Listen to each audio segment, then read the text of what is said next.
Welcome everyone. Today we will discuss precursor lesion of penis. I am Dr. Nisha Sharma from New Delhi AIIMS.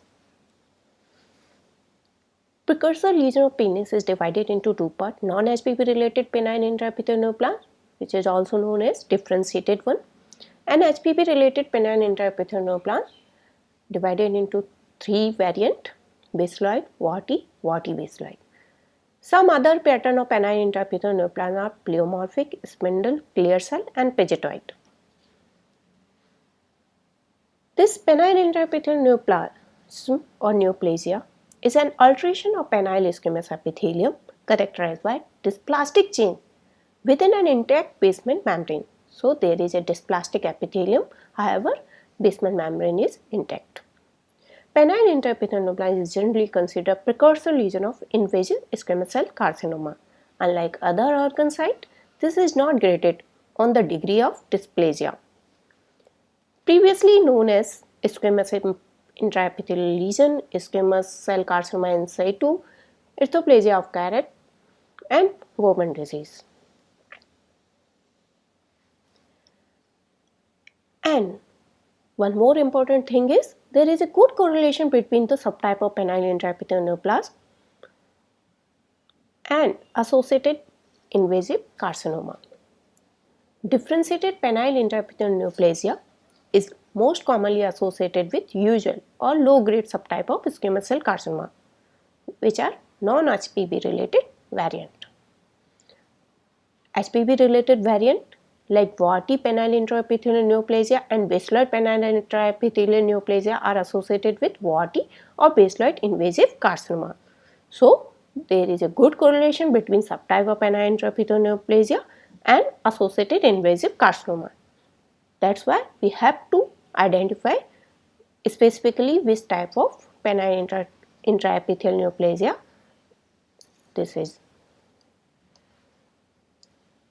According to 2016 WHO declassified penile intraepithelial neoplasia to incorporate two separate pathways of penile carcinogenesis based on relationship with human papilloma virus. On the basis of human papilloma virus, this penile intraepithelial neoplasia is divided into warty basaloid variant of penile intraepithelial neoplasia, which is HPV related, and most common HPV is HPV 16, and some cases are associated with immunosuppression. Differentiated penile intraepithelial neoplasia, which is non-HPV related, are less well understood, usually associated with lichen sclerosis and chronic inflammatory condition.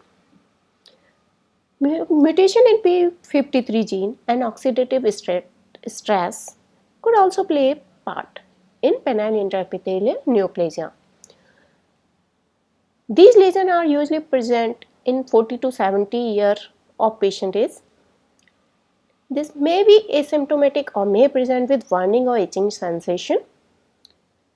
And most common site is foreskin in case of differentiated penile intraepithelial neoplasia, whereas glands in warty basaloid type of penile intraepithelial neoplasia. These lesions are maybe few centimeter to few millimeter in size, and these lesions usually single or less commonly multiple. However, both types may affect any penile anatomical compartment, and 15% of cases are multiple and may affect any different anatomical compartment of penis. Macroscopically, these lesions, differentiated penile intraepithelial neoplasia, are usually solitary, white or pink macule or plaque, with border vary from sharp to irregular, which are mostly occur over the foreskin of slightly older people.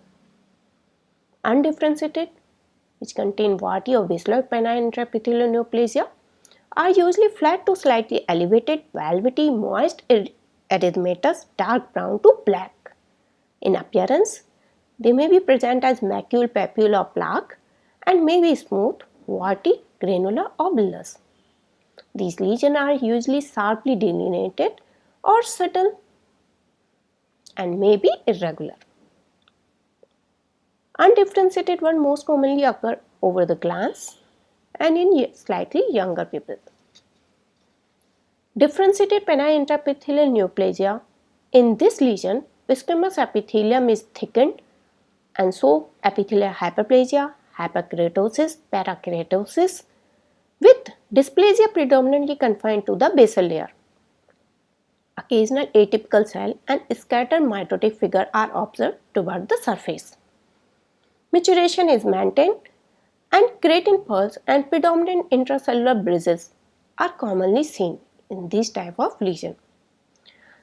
These lesions are associated with lichen sclerosis in the background, and in this type of lesion there you can see elongation and anastomosis of retices creating a reticulated epithelial architecture. So this is the histology of differentiated penile intraepithelial neoplasia. Now coming to undifferentiated penile intraepithelial neoplasia, in which we will discuss about warty and vasculoid type.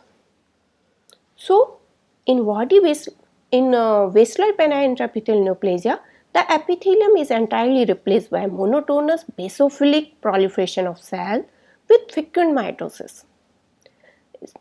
And in this type of lesion, squamous maturation is not discernible.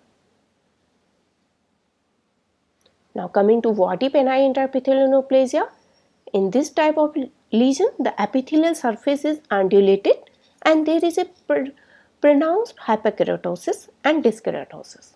There is full thickness epithelial dysplasia with scattered coelocytes identified by the irregular hyperchromatic nuclei along with perinuclear halo. So in this type of lesion, warty penile intraepithelial type of lesion, the epithelial surface is so hyperkeratosis and undulating and some dyskeratosis. So in warty penile intraepithelial neoplasia, the epithelial surface is undulating and there is a pronounced hyperkeratosis and dyskeratosis. There is a full thickness epithelial dysplasia with scattered coelocyte, and this coelocyte identified by the irregular hyperchromatic nuclei with perinuclear halo, as we all know. And in this type of lesion, P16 immunohistochemistry, which is a surrogate marker of human papillomavirus. So in this P16 immunohistochemistry show strong diffuse full thickness positivity. So now coming to ISC in this type of lesion, so simple one like simple squamous hyperplasia will show scattered basal cell positivity by Ki67, rest P16 and P53 will be negative. In case of differentiated penile intraepithelial neoplasia, P16 and P53 are also negative. However, Ki67 show positive cell above the basal layer. And in this undifferentiated penile intraepithelial neoplasia show full thickness positivity by P16 immunohistochemistry, and this P53 may be positive or may be negative. However, Ki67 immunohistochemistry show full thickness positivity. So what is the take home message? Take home message is penile intraepithelial neoplasia is now replaces previously used outdated terminology referring to the precursor lesion of invasive squamous cell carcinoma of penis, and now it is not graded. Penile intraepithelial neoplasia has two subtypes: differentiated, known as non-HPV related subtypes, and undifferentiated, known as HPV related subtype, warty basaloid type. Differentiated non-HPV related penile intraepithelial neoplasia are associated with lichen sclerosis, is an important risk factor for the development of differentiated penile intraepithelial neoplasia. Differentiated penile intraepithelial neoplasia may show only subtle atypia which is predominantly confined to the basal layer. 2-3 layer of basal layer. Immunohistochemistry can be used to help distinguish between differentiated benign intraepithelial neoplasia and reactive benign squamous epithelium. So I hope you enjoyed this lesson. Thank you very much.